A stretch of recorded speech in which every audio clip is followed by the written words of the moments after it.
This podcast contains adult language, descriptions of violence, sexual references, and other possibly offensive themes. Listener discretion is advised. Previously, on Back to the Story. Our father was blinded, tricked by the witch. He doesn't know what he's doing. When it comes down to it, you think he would do what he believes most in. And he seems to believe he is the one that has to do this. Streams of red light kind of streaming off of it when memories were cut out. They haven't been forgotten, they've been removed. But as he is a titan, there is a way to precipitate his return. I remember what my second question was. So, with the thing Felix is about to do, is this something that I could use bend luck on to help him out? Or do I have to, realize that something is going on in order to use that, or? I'll say you guys are all next to each other, probably, and you would probably notice Felix, I don't know, mumbling under his breath, eyes darting around. Maybe he pulls out a piece of paper. I don't know. George, you tell us. Is there a giveaway that Felix is trying to figure something out? I think there would be an audible oh fuck, and then immediately have paper and pen because that's his thing. Yeah, it's like a holster. Yeah. So she would notice him staring up at the sky, just writing.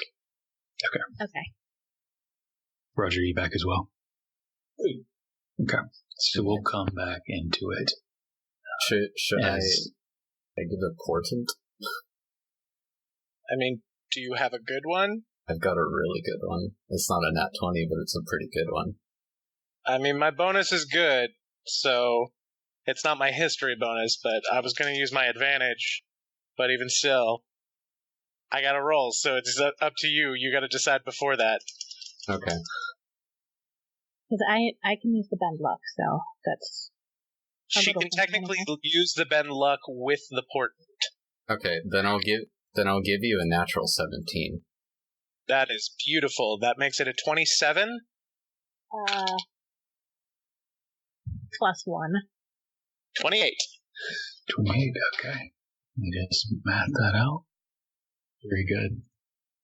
Alright, am I going to at least have a couple seconds to adjust my inevitably slow map? Yeah, I will. So you're going to have 168 seconds. Guys, I'm so nervous. You can do it, bud. This is going to be riveting audio, and by that I mean we're going to be on the edge of our seats, and we're going to have to cut most of it. Yeah. Yeah, that's true. But I'll try and be audible as my thoughts go. To see if it might make interesting radio. Okay. Literally 2.5 minutes of just George going, Yeah, scribble. Focus on scribbling, don't focus on making good content. Alex's amazing editing skills may come into play here. So coming back to the story, you guys are all sitting around as dozens of fire giants are gathering around. Fire moss is being burnt like incense as the ritual is being prepared. The stars are shining above and they begin to shift and move. They begin to fall like a meteor shower. Felix sees something in them, a pattern, symbols maybe, and begins to quickly try to write out what they say. And so I'm going to move you over here, George. Uh-huh. And give it a second to adjust. On the left is the message that you'll be decoding. On the right is the translation. They'll have a symbol above and the letter like A, B, C below it. Okay. For you to translate it. Use whatever strategies you want. 3-letter words may be important. They may just be the or and. There is one letter that is not, it doesn't look quite the same, and I'm sorry about it, but if you get stuck on one, just skip it, and it should become clear later what it is. Aye, aye, Captain. Okay. So I got you over there. Tell me when you can see the map. Yeah, can I just move over to get a little bit more light into that corner? Yeah, you move wherever you want. Okay. Ready? Okay. Oh, wait. 3. Let me click off of me, because those bubbles. Okay. Starting. Go. What the fuck?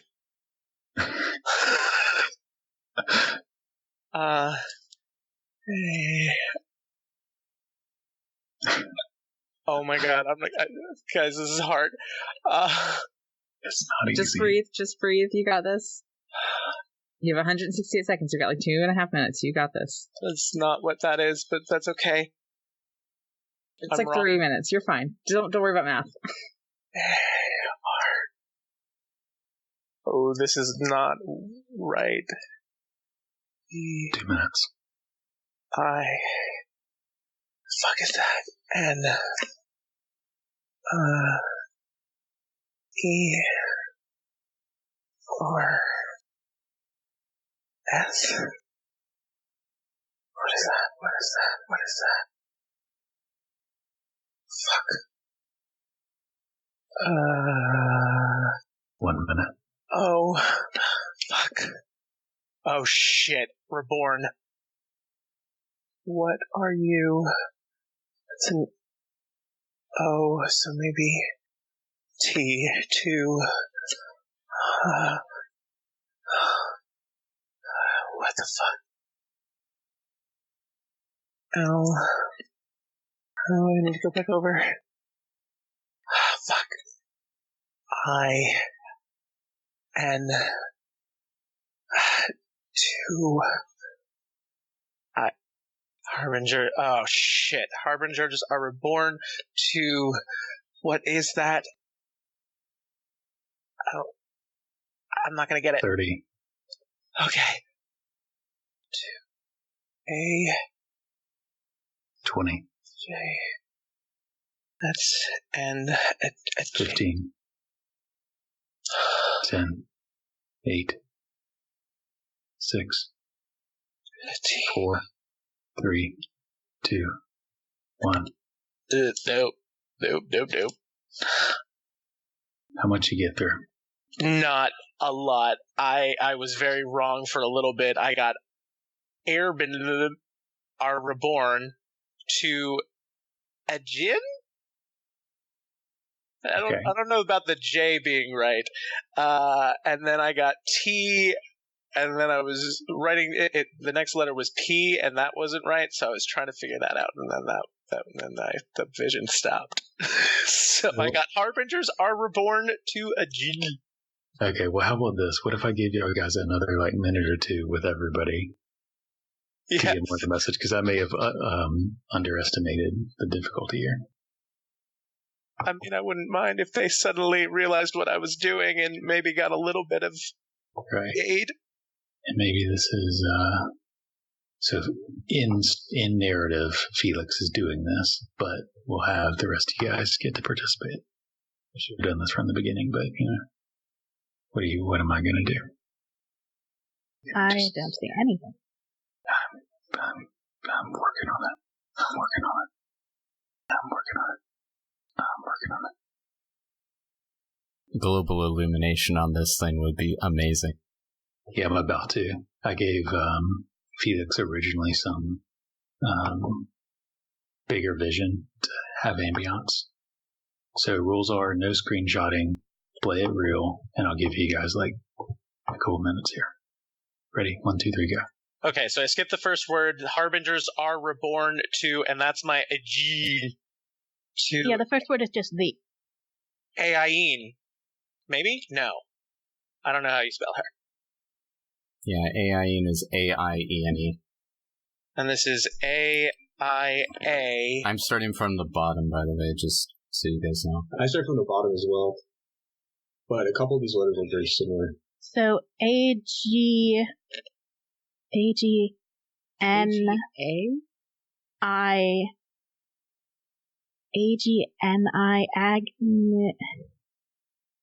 Again?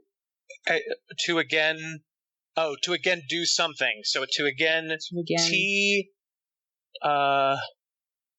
H. I'm gonna jump down a line if you want to take that one, Swan. Sure. Threaten, I think. threaten the Harbingers are born again to threaten the mantle. Harbingers are born again to reborn to. Yes, so the Harbingers are reborn to again threaten the mantle. Abandon 1 minute. Abandon sin? Abandon sin. That's an S-H-E. That's she. I-C-S-I-N. No. Oh, no. I'm S-I-N. Abandon sin. H-E. Here.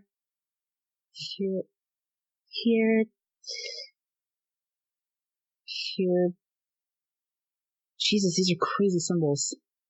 Heretics. Abandon sin heretics. And seek.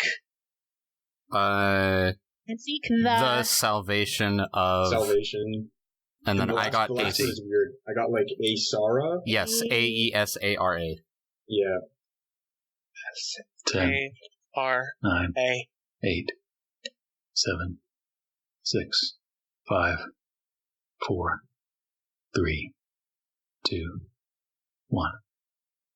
What was after threaten? Harbingers are reborn again to Threaten the mantle. the mantle. Abandon sin heretics and seek the salvation of... And I don't know what the last word is. Asara? Yeah. Aesara. Holy fuck, that was hard and cool. Is it more like Harder. Aestra, maybe? Like gods? There's a lot of Nordic roots in Northville. Can you spell it for me? A-E-S-A-R-A. Okay, so I did get it right. Asara. Okay, alright, so we all go catatonic for a minute. So the stars in our meteor shower, various stars are shining and moving and shifting as Felix is scribbling quickly. The meteor shower begins to culminate, build numerous stars, shining bright. All of the giants and the rest of you are looking up at it now. That you don't see the patterns that Felix does. And then they stop suddenly. They all come still. They're still there, but they stop moving. Oh, shit. These guys. The Harbingers are reborn to again threaten the mantle, abandon sin heretics, and seek Asara. Do I have any idea what that last word is? Make a religion check. If he Anyone says with about religion, can make a check. That 27. I'm gonna roll. I have to. I'm going to use my advantage because I didn't have to roll. 19. 19 and Vesper 20. So both of you get 27. Yeah, you got 27. So both of you guys get that the term is colloquially sometimes used by priests and reverends, people in the service, more of academic religion learning, as good gods. Who is categorized into that category differs based on who's doing the categorizing. Typically, you'll have Akashan in there, Valisol, Ayin. Asima will sometimes be in there, sometimes not. Severa will sometimes be in there, sometimes not. Wolfrath and Faltamari are typically not in there. And then others like Seether and Kotaran are definitely not in there. Vesper, you get something more because you rolled a bit higher. That is more than just good and bad gods. It also has to do with the side of the conflict when battling Northville. After the Super Titan was killed, which gods wanted to give of themselves to create mortals, which ones didn't want to give but to aid, and which ones didn't want to give anything up. And do I know which category the Acer is? The Acer Is typically the good deities. The ones that gave of themselves or the ones that aided? The one that gave of themselves. Okay. Out of character, does this translate to, like, we have company? I don't think so. I think it means it's starting, and that the bells will ring soon. The harbingers are back wherever they are, whatever they are. What if it's us? But why this moment? Why would that Because mean... we're threatening the mantle. We're going after Tyrus to break it. Wolfrath... Well, I guess the mantle is different than a gate. And Wolfrath is not the Asara. There's not enough of us. The numbers. I don't know. So what, do we just abandon what we're about to do? Or do we hope that this empowers Ball somewhat so that when they come, we're ready? I don't know. Because even if we are the harbingers, that means there's another set, and they're going to be what we have to fight.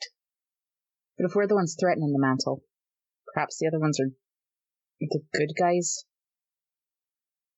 Or maybe we're what's left to defend the mantle. The question is, was this message meant directly for us, or was it meant for everybody who's looking up in the sky tonight? I'd wager on the latter. We should probably get a move on then, if we don't have that much time. Should I could, it's too soon to try to talk to Diether again, but I could try. We could try and talk to our Sphinx friend. Or Though, Walker. Amson, maybe. Do you think Walker's going to do anything to clarify the situation, or just confuse I don't know. He says don't become what they want you to become. False prophets and all that shit. Aren't we kind of doing that right now? If this is the false prophecy. There's a lot of ifs right now. What does it change for us? We should be prepared. Things tend to make more sense as more time passes. We know what we must do now. We just know that it may be more difficult now. The drums are beginning to beat. The giants are beginning to line up.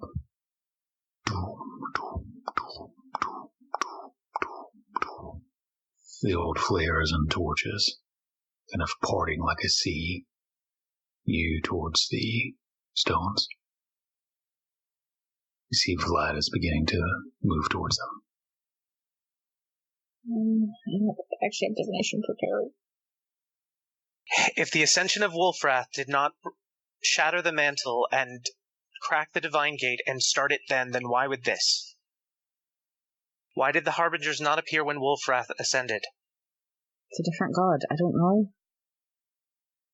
I'm just saying, I don't think we can necessarily think that what we're doing is what's happening when we know of an army that is actively trying to destroy the anchors. Ellery, you said you had a way to get us to Nymanet faster. What is that? What does that mean? I studied with Melly a little bit before we left. I can draw a teleportation circle to Andera. And then if we get horses, we can ride from there to the Grove and hope that Mother Willow can get us to Nymanet. But it would still take not quite 2 weeks, a week and a half. So it's not immediate. It's just closer. Well, that's certainly better than a couple of months. So the question remains, do we do what we're about to do? The thing is, if we abandon it and go, won't it just happen anyway? I mean, the omens happened. If it still depends on our choice, I don't see how we're reborn until we do it. From what I understand, Tyrus is a god of fate and omens and things of the nature that we're dealing with. At the very least, I think he would have some answers.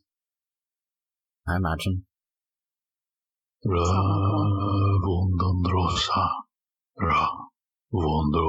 They begin to chant, stomp, or beat their sticks upon the ground. I'm also just going to casually point out that telling them now that we're not going to do it? I would like to do it. I look up at... Sorry, go ahead. When Ball says that, I look up at him and I say, in my best attempt at pronouncing giant, I'm with you. And I think Ball to Felix will say, and I'm going to butcher this because I don't remember exactly, but Ball says, when you spoke to me about fate the last time, you said kind of has a way of happening. Maybe this is where we just let it happen. Look, we don't have a lot of time to make this decision, but if the central thing comes down to whether... I don't know. Why would we be the harbingers? I don't know. Look, this is just the first step. Let's do this. It's just a trial. He said there are more steps to bring Tyrus back. We can figure it out after this. But I don't think you're right. They're not going to let us back down now. It's just a trial. I can bring us back to somewhere on this plane if we decide partway through that we don't want to come back to this. Then let's do this. You did purchase materials, right? Yes. It looks like at this point, gathering around, chanting, stomping, maybe half of the city. There's dozens of fire giants cramped into this place. Some of them have climbed upon the ridges to be able to get a better view and to just fit. But you can see a good 5 feet above the heads of all the rest, for Cinderrock is kind of wading his way through towards you. He reaches Ball and takes a knee to where he's closer to meet your gaze. I'm proud of you, Boulderrock. This won't take strength. Father, you will be the first step to bring back Tyrus, to bring back the glory to our people. Much rest upon your shoulders. I pray you're strong enough. I pray the fire inside you burns hot enough. I will give for you. Come. He rises to his feet again, and standing beside him is Glagira Sothand, as they guide y'all towards the outline of the lava, where in the center is kind of an island, where on one side is a large, tall, jagged obsidian runestone, and opposite is a Stonehenge. Vlad is already at the front, and as he sees you making it across, he looks at you, Ball, and nods. Not as deep as Glagier did, but a fairly deep nod. First, Cinderrock turns and faces his people, and in Giant, Tonight we take the first step in gathering the heart and the blood of Tyrus to precede his return. Tonight, my son Boulderrock will seek to face the trials of Ash and of Ember. He will go with Fladrock and the small ones too. I bless them, and I give of myself that they be victorious. He raises his hand in the air, eyes burning, and so do the rest of the fire giants. You expect a roar, but what you get is a strange, quiet, but powerful silence as they stand in unity. First, Cinderrock then turns and begins to wade through the lava, getting to the island on the other side. And he gestures for the rest of you to come. Vlad wades through as well. What do you do? Paul will look over his shoulders and say, you don't have to do this with me. And maybe he's looking more at Felix, who looks kind of more concerned. No, I need to keep you alive, so I will not be letting you all out of my sight, thank you. Then he'll turn back and start to walk or follow where Vlad's going. Is there a bridge? There's no bridge as you see before you. It's about a 10-foot gap. There are a few stones that you might be able to jump across. to make the gap not quite so treacherous. I glance at Amson. Take Vesper on the broom. I'll bring Felix along.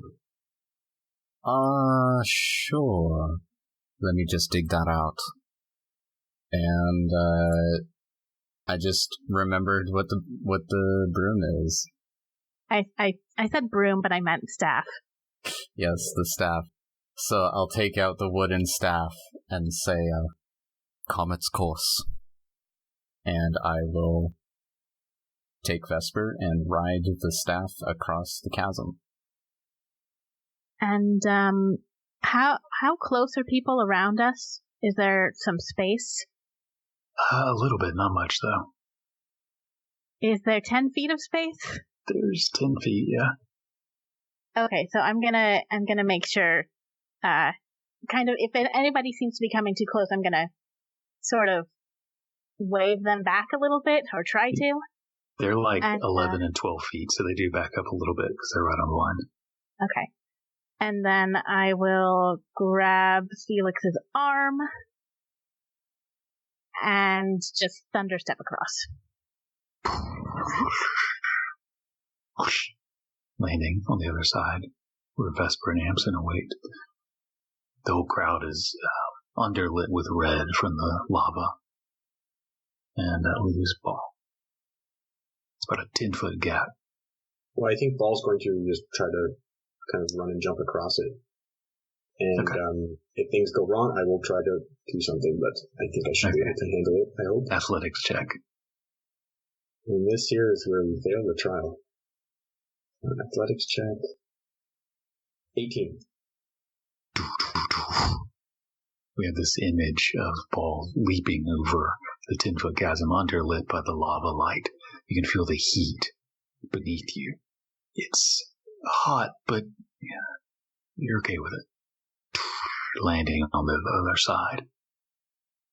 As you walk up to first Cinderock, who's kind of has met his forehead to Vlad's, whispering something before you make it to him. Clagir, who waded through as well, the soot ant. And now we give to Drofdar thanks and ask for safe passage. And he points towards the large obsidian height. And Vlad approaches. He puts his hand on it.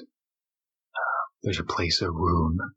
He closes his eyes and bows his head, and the rune ignites, glowing like a hot coal. Slowly that heat spreads to other runes and swirls and carvings upon it. This 30-foot tall obsidian stone on all the runes are glowing. Wind whips up and floats ash around him. It falls down and lands on his shoulders, solidifying this layer of ash on his shoulders and the chain cape he wears. He releases his hands and the runes go out as he steps back to wait next to the Stonehenge. So who's next? Felix will go up to the thing. And he'll place his hand on it, and I'll just do, hopefully it's worth it, a 3rd level. Again, the runes glow, and the ashes come, and they land on your shoulders, caking, almost solidifying this layer of ash on you. And that's 72 hours of resistance to fire. I already have it from my armor. Was there another? I assume since the fire giant did it, I should still do it. Yes, there is, and I'll message you that. Okay. Who's next? I'll take Vesper and take her up with me. And then I will, since Felix did it, I'll do a 3rd level as well. Okay. The runes ignite, the ashes land on you, and you have resistance to fire. For 3rd level, 48 hours. You said 72 for Felix? Did you say 4th level? Yeah, no, 3rd level, so... I'm sorry. I misheard. 3rd level is 48. feeling very reluctant and not bothering to control the black smoke already curling off of her from just all of the emotions of I don't want to be doing this. Vesper will go up and cast second level since I'm already resistant to fire. Okay, the runes ignite, ashes land upon you. Who's next? I will go up and I think I'm going to put a fourth level into this. Okay, the runes ignite, the ashes fall upon you, and you have resistance to fire for 72 hours. Leaving ball. I think you implied that if you already have resistance, there's something else that you might get. Yeah. Paul will walk up to it, and he will put in a 5th level spell. Okay. The runes ignite. The ashes swirl around you, landing on your shoulders and head, and they solidify cake. And they don't fall off when you move. They don't fall off of any of you, as you all move to join everyone around the Stonehenge. Soot-Hands begins to take the fire moss and swirl it around, chanting, not quite in Giant anymore, in another language. A secret exotic language I'm not sure anyone here speaks. Try us. Nature language. The smoke, he walks around this island where there's small obsidian stones that only raise up a few feet off the ground, but as he moves by them, runes ignite on them until you're surrounded by obsidian stones with glowing runes. The runes ignite into flames, not just glowing like coals, but flames themselves. They grow and they burn, the heat hot against you, until the stones themselves are completely enveloped in flame. The black smoke rises up above, meeting together, blotting out the sky and smoke. The flames and smoke form walls in between the stones to where you can't see anymore. The giants, you hear their chanting on the other side, loud and getting louder as this ritual commences. The heat increases, it gets hotter and hotter and hotter. But there's something about the ash on your shoulders that keeps it at bay. It's night, but it's bright with these flames. And they begin to die down. And the smoke begins to fade away. But you still see a burning hot sky stretching across you. You look around and you can see empty void. No mountains, no peaks or ridges or volcanoes, no obsidian, no giants, just stretches of white as far as you can see. You turn, you can see to the left a sea writhing, burning on fire, like someone's strewn oil across the entirety of it and set it ablaze.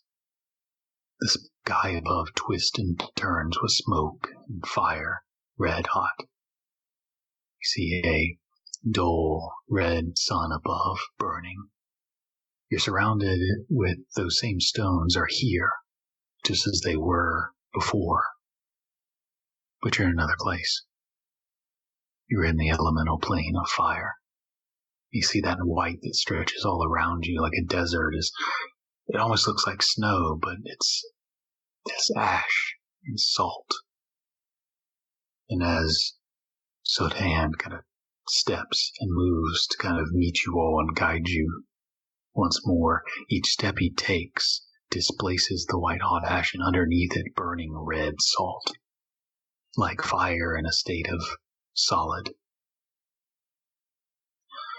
I will wait here for your return, across the fields of ash, to the bones of the Titan.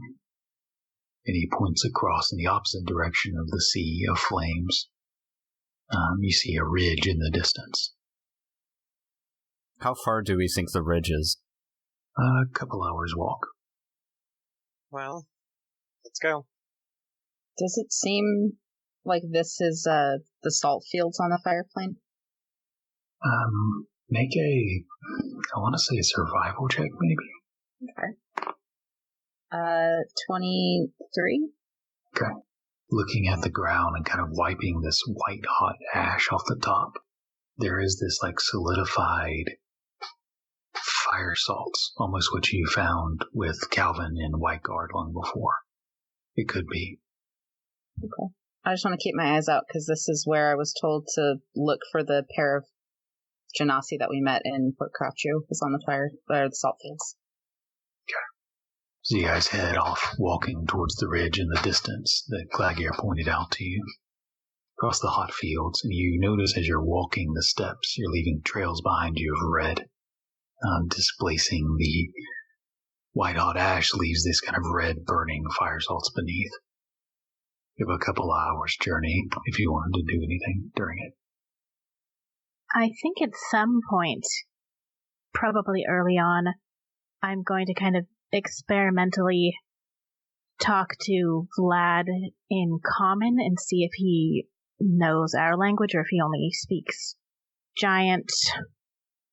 When you try, he kind of like, no, he knows like 5 words in common. He like recognizes you're trying and tries to communicate, but doesn't know common. Just do a Consuelo.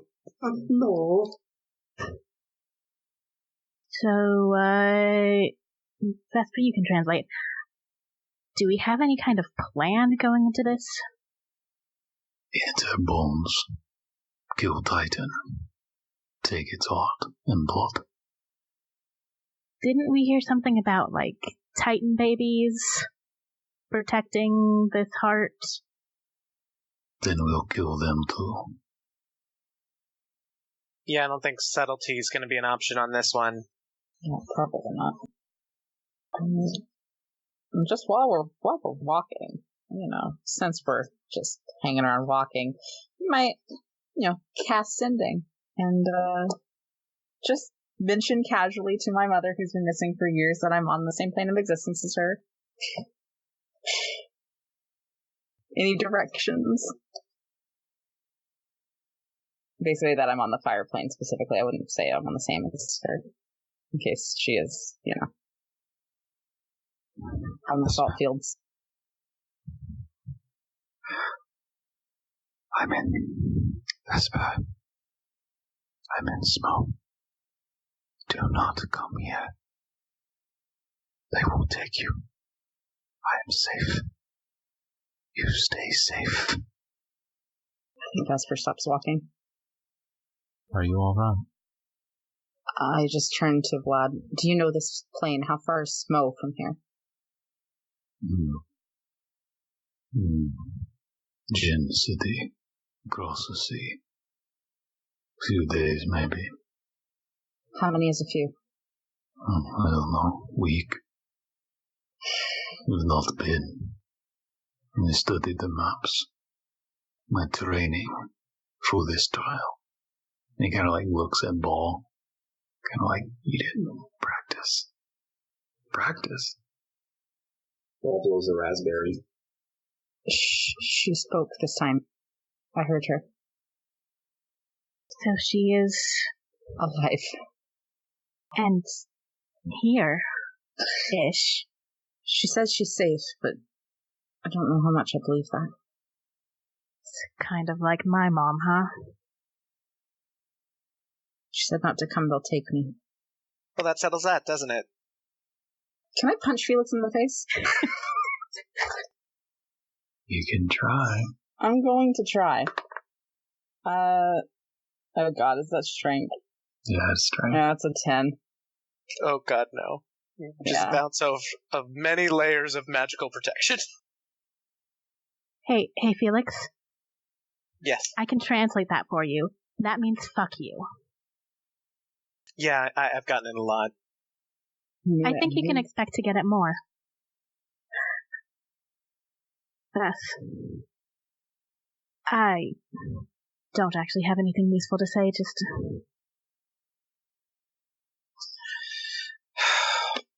You're not gonna like...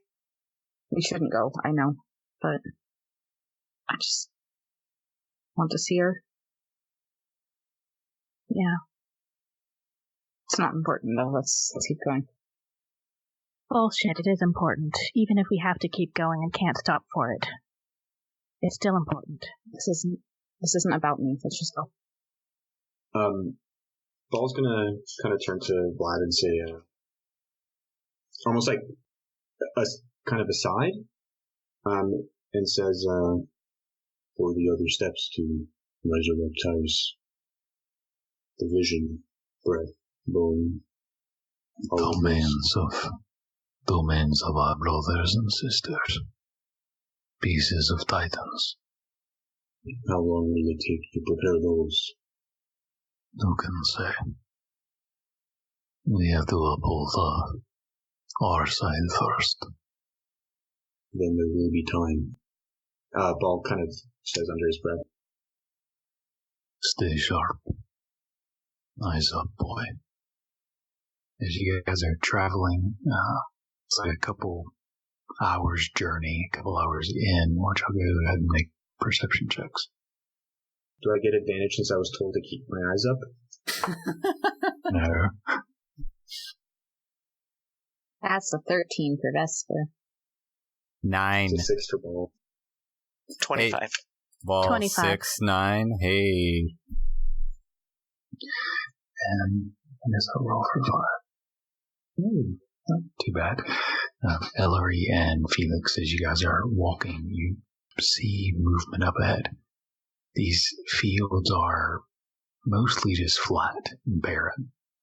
There's definitely no trees, and there's very few boulders or rocks or anything like that for anyone to hide behind, but up ahead there's a sizable boulder.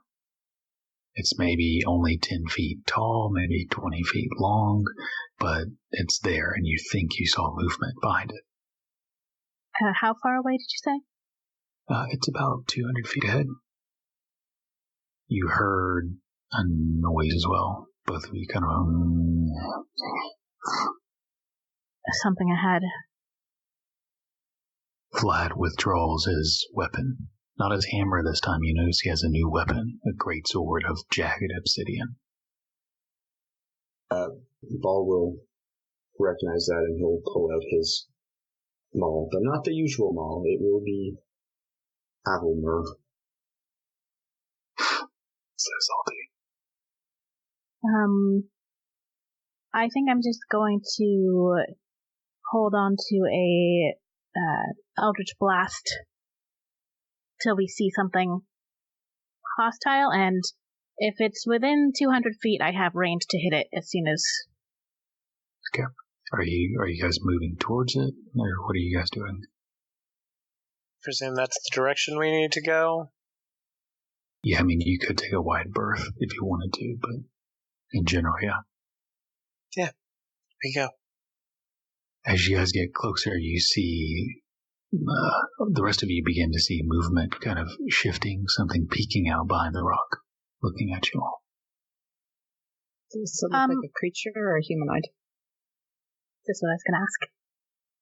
Peeking out, you see humanoid, and you're about your size and shape. They are covered in kind of this leather or chitinous material. They have goggles that are completely covering the face, so you can't really tell what they are beyond their humanoid in shape. There are a few other beasts behind them. These sort of, imagine like a rhinoceros and a horse mixed together with these tusks like an elephant. This is kind of this strange beast with large hooves. Looks like a few of them are tied up. Doesn't necessarily look hostile. No, I'm sure we do. Shall I announce our presence? They're beginning to like untie the beast and like pack up their stuff. In Primordial, I'll just call out and say, we're not here to hurt you. We're just trying to pass through. No trouble. One kind of pops their head out. One can never be so sure, especially walking with giants. Make a Good. Oh, I was just going to say, that's very fair. We definitely look. Make a persuasion check to not sound. I'm going to use my inspiration on this. Because I'm not very persuasive. Oh boy. Luckily, That's a 13. We, of course, are just passing through. He is just kind of like staring at you guys. Okay. I'm gonna try and nudge us in a quieter berth so we don't bother them. They're still kind of like untying the stuff as Vlad still has his weapon out because he doesn't understand the language or thing. I can switch to giant and let them know it's cool. They're just... Okay. Do they have anything for sale? Do you have anything for sale? Well, if you're looking for something, yes, we have all sorts of fine crafts procured from across the plains. How about daggers? Any daggers? No, I of course have daggers. What kind of merchant would not carry a few daggers on them? Are you going shopping, Felix? Okay, well, if I'm going to get that attitude, then no. Fine, let's go. Oh, okay, I see. You can dish it out, but you can't take it. Got it. I sat in your town for like 2 months. And yet you didn't buy enough daggers. It's crazy how that works. Well, not magical fireplane daggers. Maybe we should find out what other kinds of things they have. No, it's fine. Vesper doesn't want to shop anymore, so let's just move on. You know, I might punch you. Am I supposed to be afraid? Not of that. Gonna cast a spell and disappear again? You know, we might have to talk about that later. Title of this episode, How Felix Got Himself Left on the Fire Plane.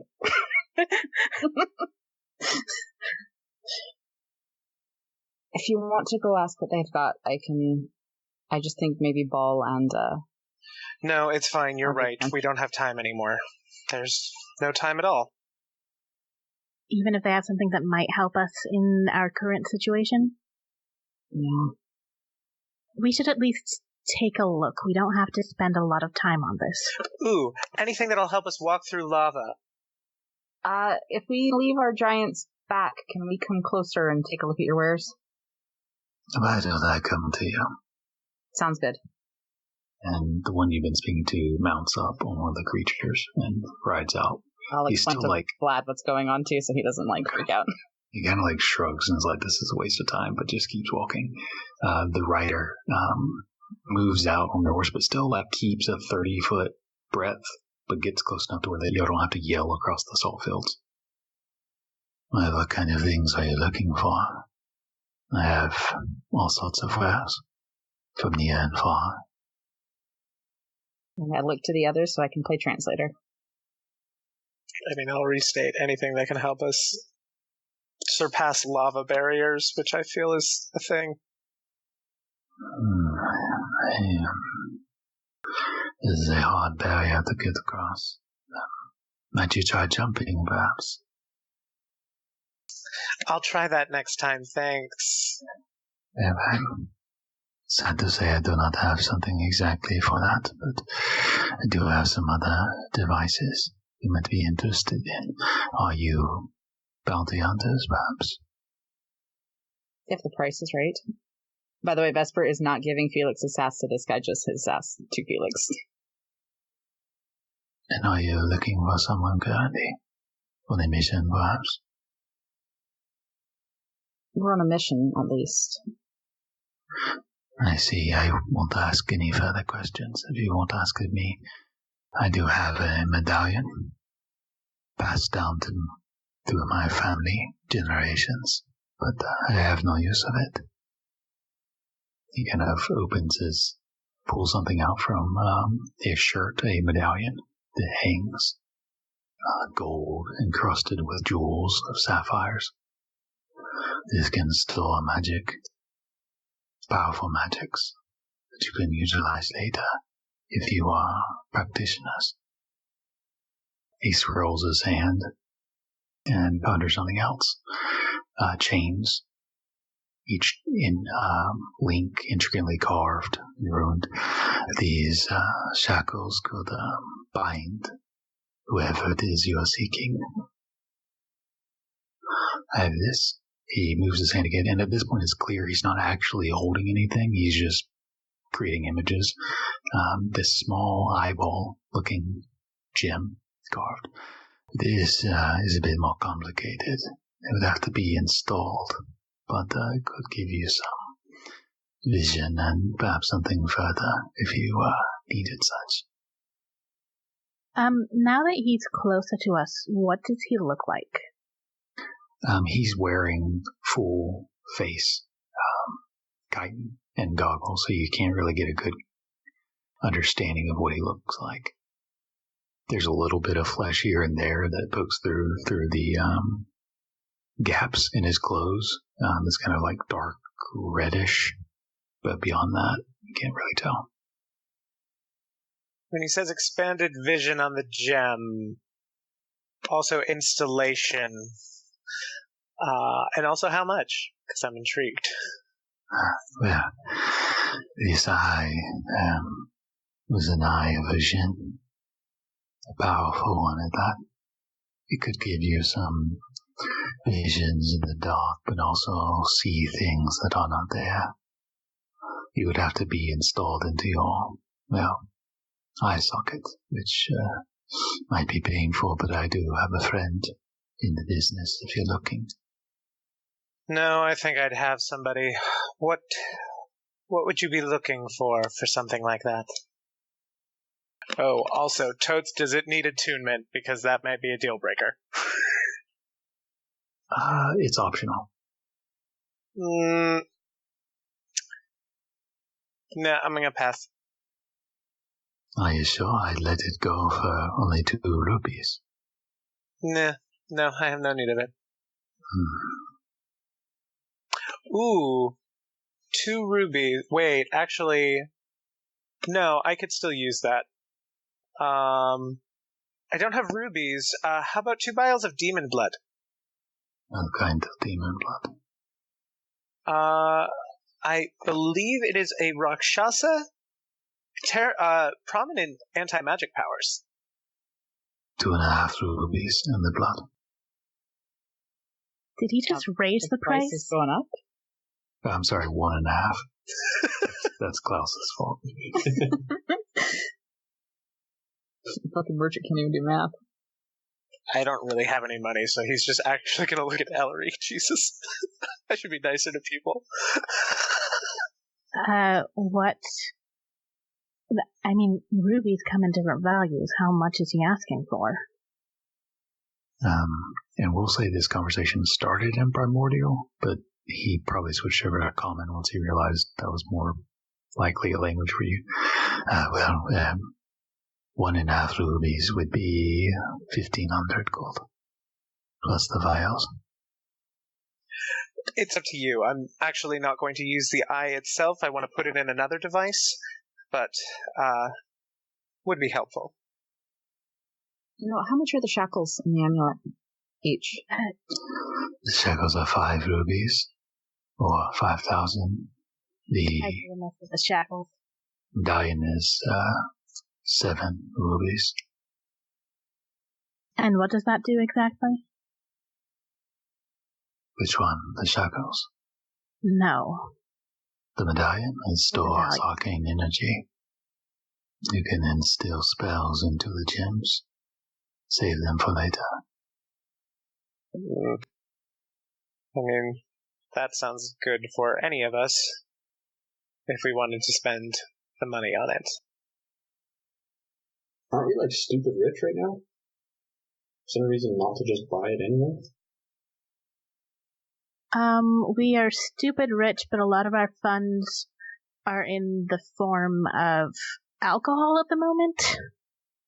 Though we do have some gems and things left. Do the shackles, you said they bind people, is it just mundane, or do they prevent magic from being cast?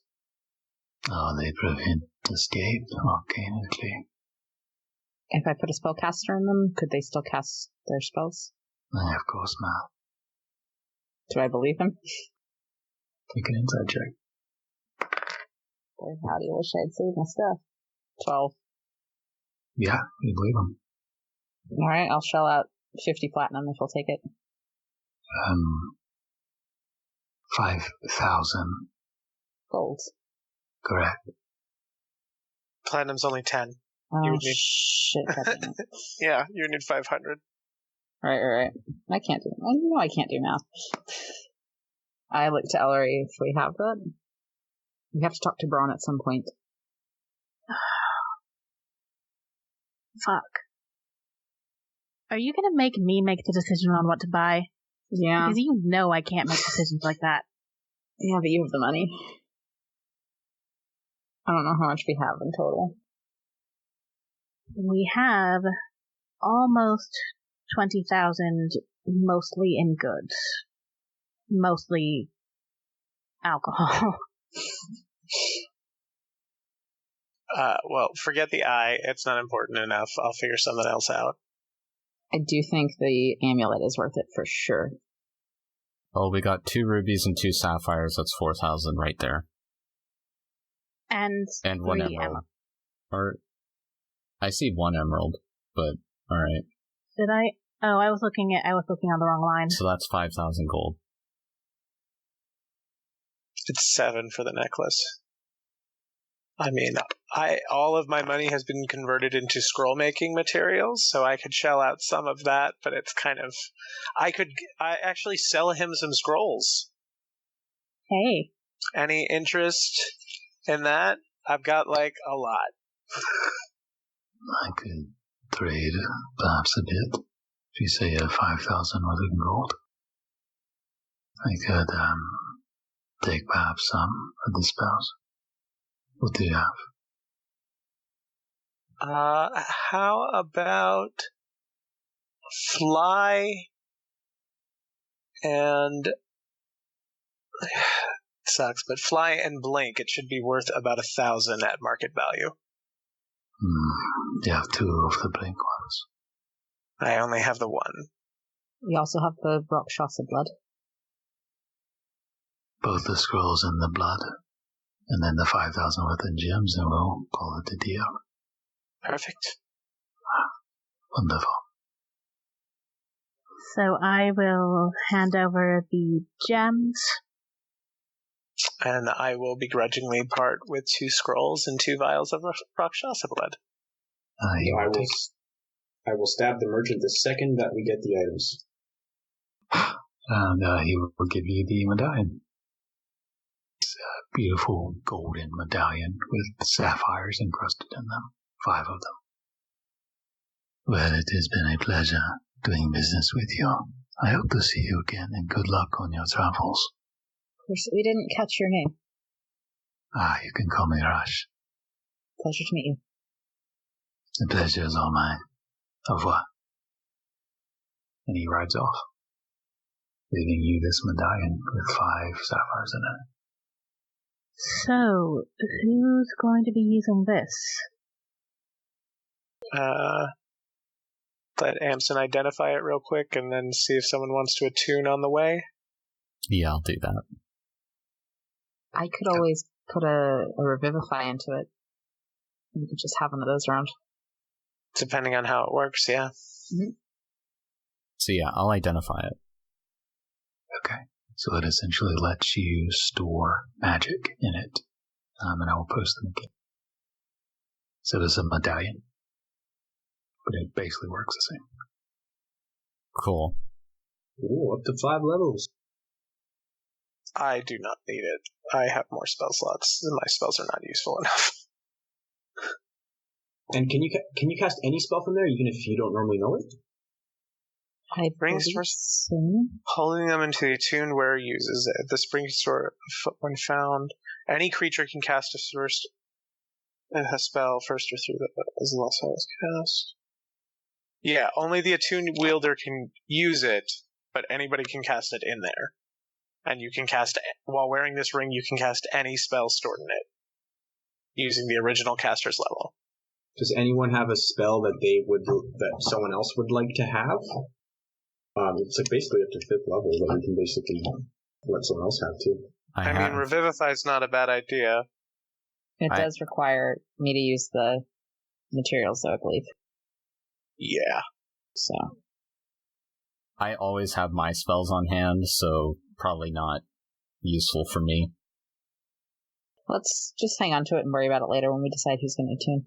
Yeah, we'll think about it. We can do that as like a housekeeping thing after the session. We can think as we walk.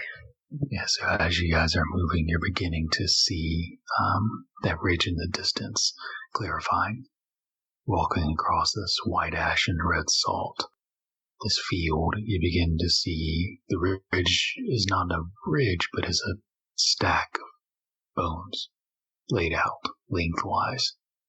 It's long, maybe a mile long, maybe. You're heading toward the thickest and highest part of it. You can see these old bones rising up from the ash. As you get closer, you can see where the chest was broken open. You see broken ribs and sternum, the skull half buried, the serpent-like skull half buried in the salt. Ball, as you're getting closer now, maybe 500 feet from being able to walk in the bones, you feel almost this heartbeat.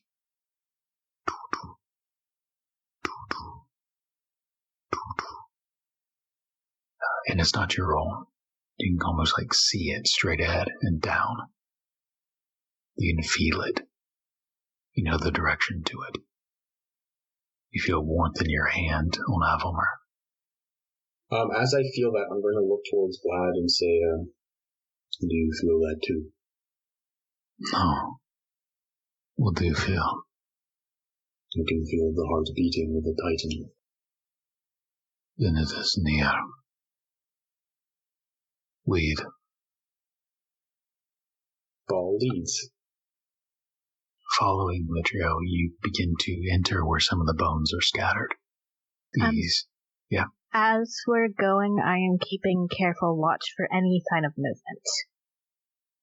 Okay. Two who are leading, give me perception checks. While we're doing it, how large is the skull that we can see? I'm trying to think of something to relate it to. Larger than a couple ships put together. It's enormous. Okay. It's the size, Titan-sized. You could build a city in these bones. So perception check. If no one else is jumping in, I will. Is this open to everyone to perception it up? I think you said 2. So if no one else wanted it, mine's pretty good. Mine's a 16. 30-20. As you guys are kind of cresting in to where you see some of these bones rising up out of the ground, 80 feet in some places, 100 in others. And they just get higher the further you go in, but some of these ribs are rising up and they're maybe 20 feet in diameter. And you see or hear something rather. Something you don't understand, but you hear a voice from beyond the ribs. Does it sound like just a single voice? What did you roll? 16. You're not sure. Vlad is continuing to kind of walk forward with Ball. Hold on, I hear a voice. We'll stop. Or I'll stop. Can't tell what it was saying. Vlad pulls out his great sword. Where? Yeah, which direction and how far away? Straight ahead, and maybe 60 feet. I'm gonna straight and to the left. Point best I can, 60 feet out, and summon Aeon, and look through his eyes. Okay. And so, you summon him on the other side of some of these bones, and on the other side you see this large serpentine-like creature, flesh orange and red, as if made from flesh turned fire. Long whiskers, almost like that of a catfish. Head, almost like cephalopod. Has 2 arms holding who's laying a spear against the bone, drawing a bow. Its lower body has no legs, but it's just long, twisting, serpent-like. There's 2 of them that Aeon sees. Felix will say, I don't know, salamander things, it's bad. Should I don't know, get it started? They're drawing bows. Can they see? Oh, yeah. Okay. Absolutely. They look, two of them talking to each other, pointing towards the notching arrows. And at this point is where I would ask for initiative, but I just want to clarify first. Do y'all want to have this fight before we end the night, or pick up with the fight next session? Personally, I'm cool with having the fight, but I know that some people might want to end it earlier. I would need to have a little break before we keep going, but I think I could. I'm good. I can too. I'm with a little break would be kind of nice. Okay. If everyone's okay, then we'll roll your initiative first. That way I can get it on the field, and then we'll have this fight. Ooh, pathetic. And then take it. Ooh, go do your thing. 18. Big old 6. Can we hear the voices? It's a 9 for both. At this point, you can. Or is it primordial? Yeah. Alright, I'm on BRB. Oh, I'm going to use my racial language. Well, it is an exotic language. It is. Y'all are back. Those that are cameraless. Can you guys see? Are you guys on the map? Yes, sir. I'm guessing these orange episode. Yeah, I'm gonna guess these orange parts, splotches are lava pools, right? They're not. They're where the white hot ash has been brushed away, and so it's that fire salt beneath. Oh, it's kind of like that Star Wars scene. Yeah, that's what I immediately That's exactly the visual. So cool. Yeah. Oh, I was gonna say, you have a feeling if you didn't have resistance to fire, your light belt, your shoes would melt into the stuff and all that. So the magic is allowing you to hear, basically. I'm building a summer home here. It's amazing for Vesper. I can barely see, like, the tiniest corners of two things, but I bet that's probably more than 3/4 cover. Yeah, you need at least, otherwise that would be OP as shit. Yeah. Yeah. But at least I can tell where they 25%. are. Yeah, you know kind of where they are exactly. Are you guys back? George and Roger? Yeah, I'm here. I'm figuring out where I could have placed Aeon. Okay. And I put you guys in just rough marching order. I knew Ball and Vlad would be in the front, but feel free for the rest of you guys to move yourselves around, but be in that general place. All right. And with that, we will start. Sliding out from behind one of the pillars of bone is this salamander of fire. 2 arms raising up a head like a cephalopod, holding a bow. They draw back and release this large, almost javelin-sized arrow in your direction. That is a 19. And okay, so 2 arrows, both towards Vlad. The first one sinks in, the second one bounces off his armor, and he slides back behind, and then it brings up Damson. okay. I can't see anything, so I'm gonna move. My apologies, Vesper, but I need to see what is going on. Sure, let's go over to this kind of corner, just over where the salt has been brushed off. I can see about half of the salamander, or whatever it is, this weird fire snaky thing. Mm-hmm. So I'm going to... what am I going to do? Sure, I'll cast blindness on it. Why not? And what kind of save is that? Oh, no, wait, I'm way too far away. What am I doing? You know what? I'll take the dodge action and I'll inspire somebody. I'm gonna inspire... I'm gonna inspire Ball. With my bonus action, and I'm gonna say... You know, Ball, we may be on the fire plane, but you're still the hottest thing around. Nice. That'll bring us up to this guy. 2 more very large arrows, both sinking to him before this creature backs off. And that will bring us up to Vlad with Ellery on deck.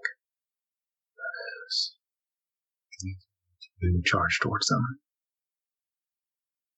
And that's as far as he can get. And that'll bring us up to Ellery. I am a little annoyed by my lack of being able to see anything at the moment.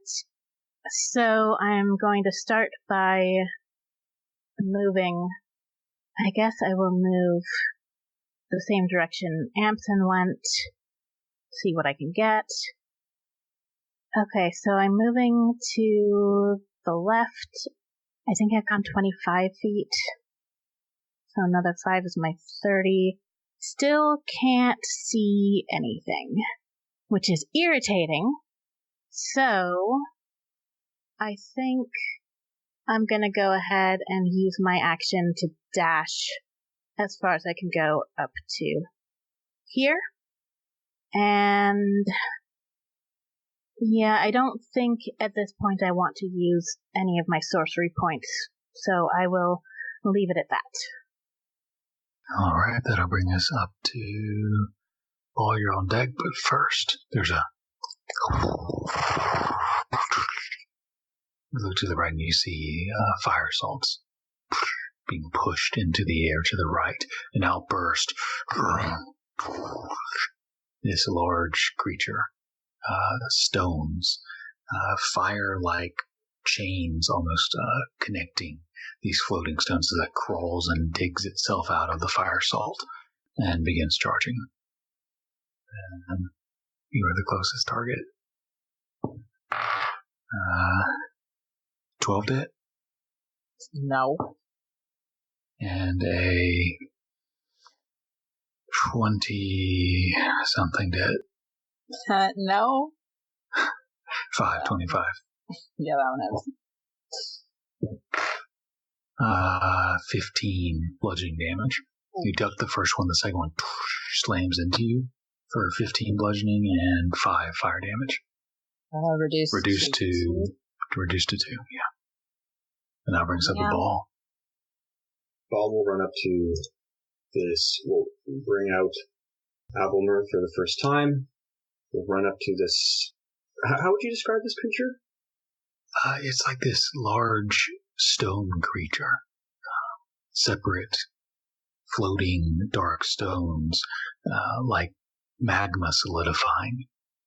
Flames are kind of connecting these separate stones into a vaguely humanoid shape. The fists are massive and almost gorilla-like as it climbs out and slams into Vesper. Alright, well that's the one I attack. I am just going to do a usual Phoenix Blade attack with Abelmer. Is a 16 hit? You slam into the stone, but don't break through. I will burn sorcery points to attack again as a bonus action. 12, so I don't think that hits. Again, yeah, you slam into the stone, but aren't able to make any headway or slow it down. Well, that was an exciting turn. Oh shit, I forgot about inspiration. Oh well. Yes, that's the end of my turn then. Vesper. Vesper is doubled over after she got punched in the gut, and she's kind of clutching her stomach as the air got rushed out of her. And when she looks up, her eyes are glowing, and she casts Spirit Guardians as these angels just surround us. It's a 20-foot. That is, yes, 15 feet. Sorry, 15 feet radius. 15, okay. I could have gotten out that too. Yep, so that's my action. My bonus action, I'm going to disengage. Yeah, I'm just going to go 5. Yeah, I'm just going to get just out of its reach, because I still want it to be in the angels. And that, I think, will do me. Felix. Okay. Unaware completely of the creature that burst up behind me, I am going to, looking through Aeon's eyes, cast Hypnotic Pattern. And I measured it out. I should be able to get both of the salamanders in a 30-foot cube. So they have to make wisdom saving throws. 15 and 6. Both fail. So they are charmed, incapacitated, and has a speed of 0. Okay. Is it too late to cast that at 4th level? Because I missed cast that at 4th level and then realized I hadn't set it up. Yeah, it's too late to set it up. Okay. Shit. But because that is concentration, I no longer am seeing through Aeon's eyes. And be like, I've got them set. What the fuck is that? And at the end of their turn, do they do anything? If they take any damage, it'll wear off. Okay. Or if something uses an action to shake them. So it's basically an upgraded sleep spell. Gotcha. Okay, so the colors, they're just staring into it, kind of lowering their weapons, staring off. And Hampson, that brings to you. Okay. All of a sudden, this thing is right there. So this thing looks like a huge, large stone person thing, right? Yeah. Okay. I guess my best bet would be to use my action to cast... Let's go with Fairy Fire. So I'll cast Fairy Fire in a 20-foot square, hitting only the stone creature thing. So it needs to make a dex save. That's a 2. So it is wreathed in purple little flames. So everybody attacking it has advantage on that, and it cannot go invisible. And then I'll take a few steps across Felix again, towards Vesper, and that'll be my turn. Alright, that will bring us up to Vlad, who's going to continue to charge there and is going to attack this one. It has advantage because it is... Oh, actually, no. It's just incapacitated, so it'd just be a Okay. straight roll. 27 and 16. Is that it? They both hit. So Vlad rushes in between the large bone ribs sticking into this guy with the obsidian jagged greatsword and slams it onto this creature twice. Cutting it deep. It's still alive, but it's hacked pretty harshly there. And that'll bring us to Ellery. So, I can't see Vlad, but I can see one of these creatures. Can I tell if the one on the left is the one that he hit? Yeah, you can hear it, and you can see splattering of orange blood. Okay, so what I'm going to do is send one beam of Eldritch Blast at that creature, and then I'm going to turn around and send the other 2 at the thing that burst out of the ground.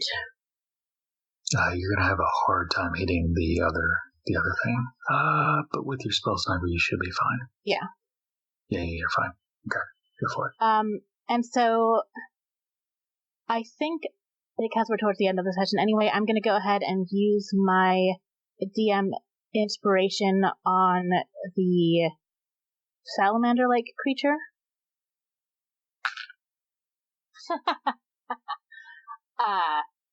Well, we'll see.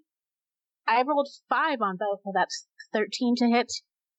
Misses. The beam goes off into the distance, hitting a bone somewhere. And I am turning as I do this, so I cast the other 2 at the weird stone. And that's the magma elemental. Advantage on those? He's covered in fairy fire, yeah. One of those is a natural 20. And the other one is 25. No, 26. Both hit. That is 19 points of force damage. All right. slamming to the stone, cracking it, revealing more magma dripping loose. And that'll bring us up to Ball, unless there's anything else. Yeah, I think I'll leave it at that for now. Ball. Ball is going to try to attack again with Abelman. This time with advantage because of Fairy Fire. 22? Yeah. So, 13 bludgeoning and 10 fire damage. Slam Avelmer into it, cracking the stone. The flames don't seem to bother it. It seems to be made of magma. In that case, Ball will bonus action, using another 2 sorcery points, attack with Booming Blade instead. Same thing with advantage. That's not with advantage, I'll just roll in one case. So 27? Yes. So that is 10 or 11 bludgeoning, 4 fire, and 7 thunder. And then Ball will take a step back. The second surge slams into its temple, bursting. The loud thunders crash. The sound produces a shock wave that pushes some of the ash out, revealing the red burning salts beneath. And he is going to take that attack of opportunity against you. And that is Isn't it just a 5-foot shift? was that just a 5-foot shift, Paul? I assume it was. You only do 5 feet, so. Yeah, I guess it was. Good call. Thanks, George. I wouldn't have thought of that. And that brings us to Vesper. Okie dokie. With my bonus action, I'm going to cast... Oh, wait, it didn't go. Okay, sorry. that makes a wisdom save then. It was supposed to go before Ball, so wisdom save for it. Not great, probably fails. 10. That does not do it, so he takes 14 radiant damage. Begins with multiple wings slice into him. And his speed is halved while he's within the Guardians. Okay. And he is going to strike at one at each of you. That is... Can I cut in words once against Vesper? Yeah, that's a 17 to hit Vesper. And 27 to hit Ball. I'm gonna say...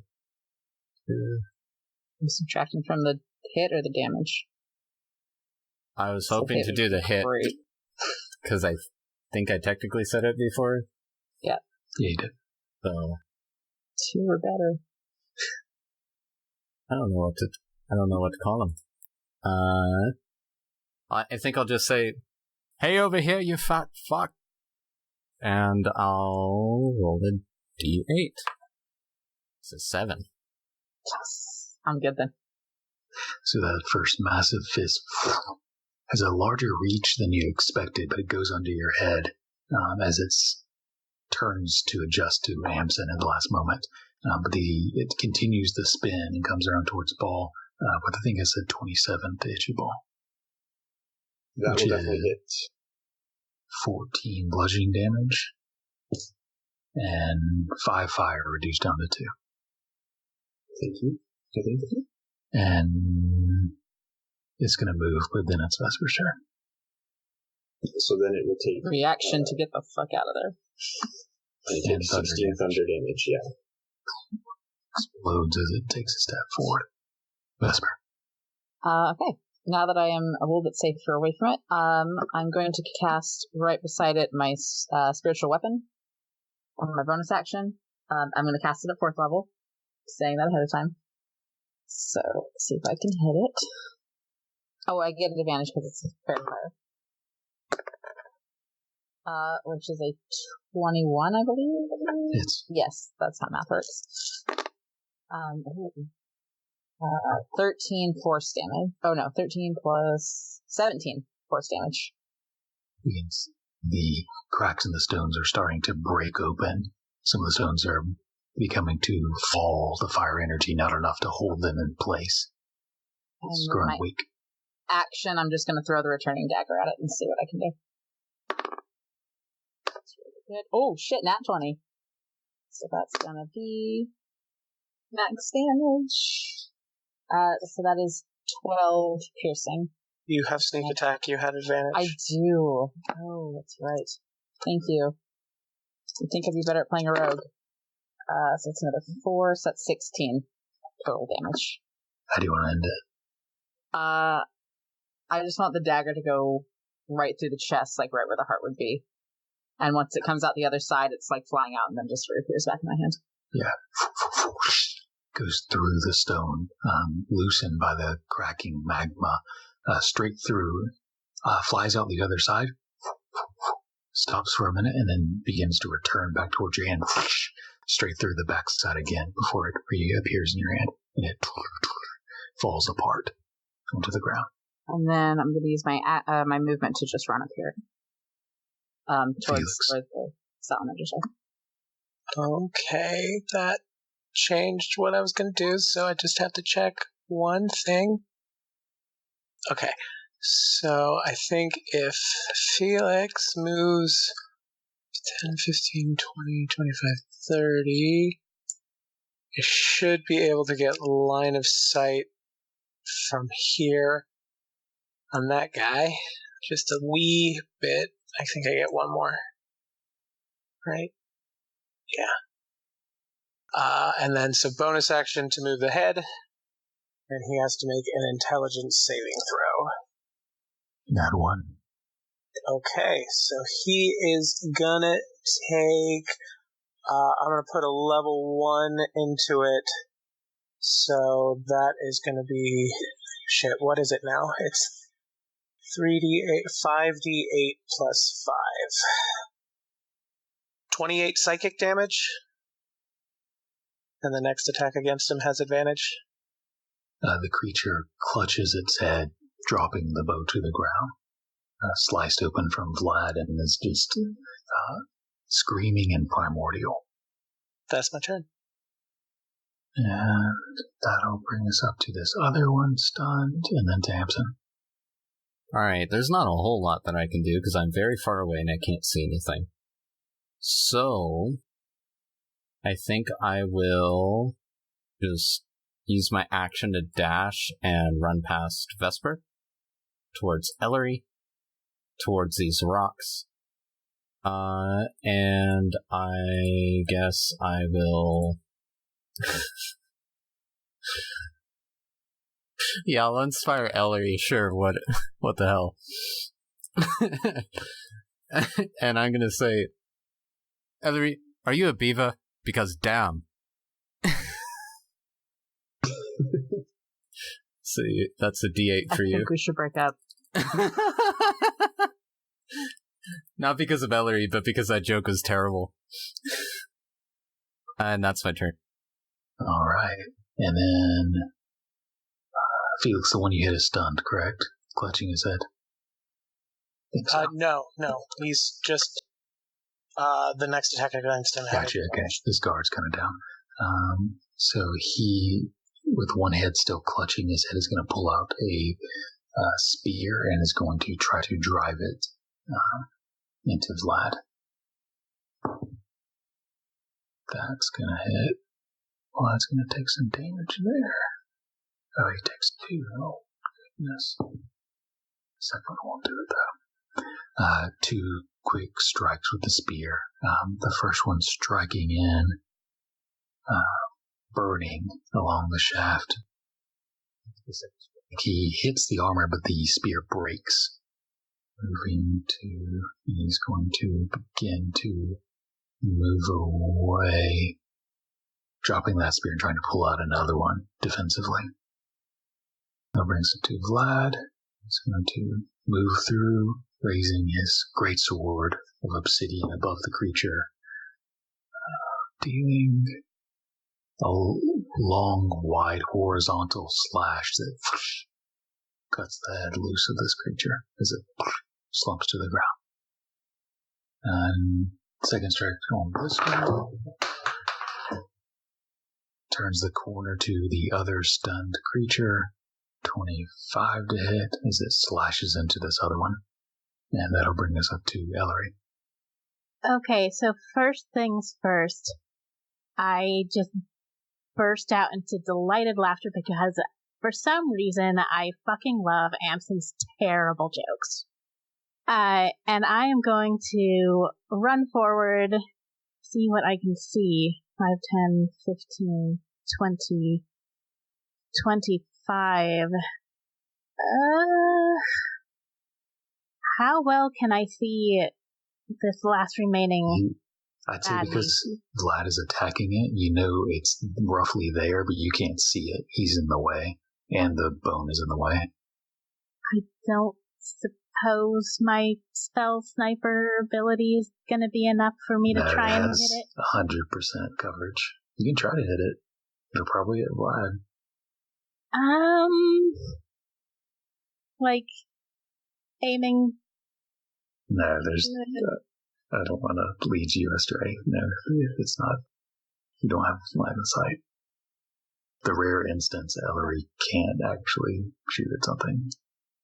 That is very annoying, because I don't want this to end up being another time when I can't use my inspiration from Amson.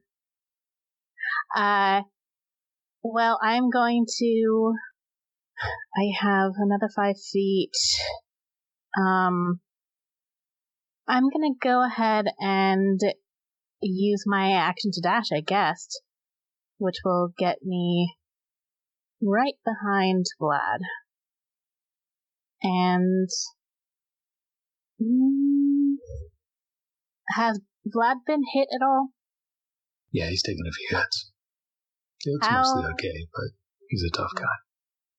Yeah, I'm going to kind of growl him to get out of the fucking way. And end my turn. Okay, that'll bring us up to Paul. Paul is very far away from the action. Paul will dash to this location. And that's the end of Paul's turn. Vesper. Alright, I'm gonna move 30 feet here and see what I can see. Oh, lovely. I can see this fellow. So, I would like to toll the dead. Or if I can, let me measure that actually. Yeah, you don't have line of sight on him. I can't see? Vlad's in the way. And the 2 bone things as well. Yeah, Vlad's in the way. He's a big guy. Well, then I will use my bonus action to dash. And make sure I can get right up next to Vlad. Putting the salamander in my angels. Am I able to lean around Vlad and just see him? I don't need a straight line, I just need to see him. I can see about 3 squares worth. Yeah, I'll say you can from there. Okay, I just want to cast Toll the Dead, so it needs to make a wisdom save. That is a 16 plus something. It is 16. That's exactly what I needed. Anything else for you? I wish I could use my bow, but I can't. I'm just gonna sadly try and move along. Okay. It's a good spell slot. Felix. Felix is going to give up on chasing, use his action to go into Aeon's head, and bonus action to move Aeon 20 feet. So 5, 10, 15. He's just going to float over this guy's shoulder. And that's my turn. All right. And that brings up to the salamander who was just hit by Vlad, knocked back into consciousness. Immediate wisdom save. That's a 10. Not gonna do it. Which is 11, 19 radiant damage. 19. He is barely in the area, but well, it's late, so that's fine. And he's going to drop his bow and begin running away. Not whatchamacalling, plus attack of opportunity. Well, I don't want to kill him, but I did roll a natural 20. You've got a cleric, it's fine. Vlad decapitates this guy too. It's like 56 points of damage.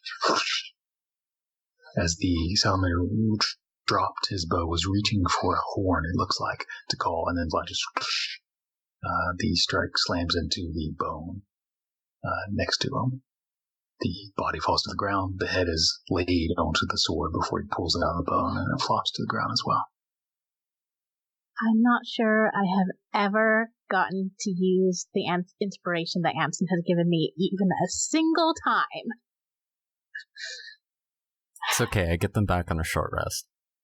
Well, I am gonna send some Eldritch Blast into the dead creature now anyway, because I'm frustrated. Guidon kind of breaks and shatters. Bright orange blood splatters. Right, shall we keep going? I've only got this bow for about a minute, and these guardians for about 10. Yes, keep moving. Alright, and so as you guys pick back up, continuing on into the bones of Sadal, this felled serpent titan in the elemental plane of fire across the salt fields, that's where we'll pick up next week. The Bronze Gales. Thank you for listening to this episode of Back to the Story. For notifications when an episode goes live, you can find us on SoundCloud, Spotify, iTunes, or wherever you prefer to get your podcasts. Download the app of your choice and subscribe or favorite us there. We also have a YouTube channel called Back to the Story, an actual play podcast. If you'd like to contact us, you can tweet us at back2_the_story. If you can't fit it into 280 characters, you can always email us at thebonfirefables@gmail.com. And if you'd like further information about the campaign, the player characters, NPCs, or behind-the-scenes sneak peeks, follow us on either Twitter or on our Tumblr, back-to-the-story.tumblr.com. Lastly, if you'd like to support the show, feel free to buy us a coffee at ko-fi.com/backtothestory. We'll see you next time in Norithil.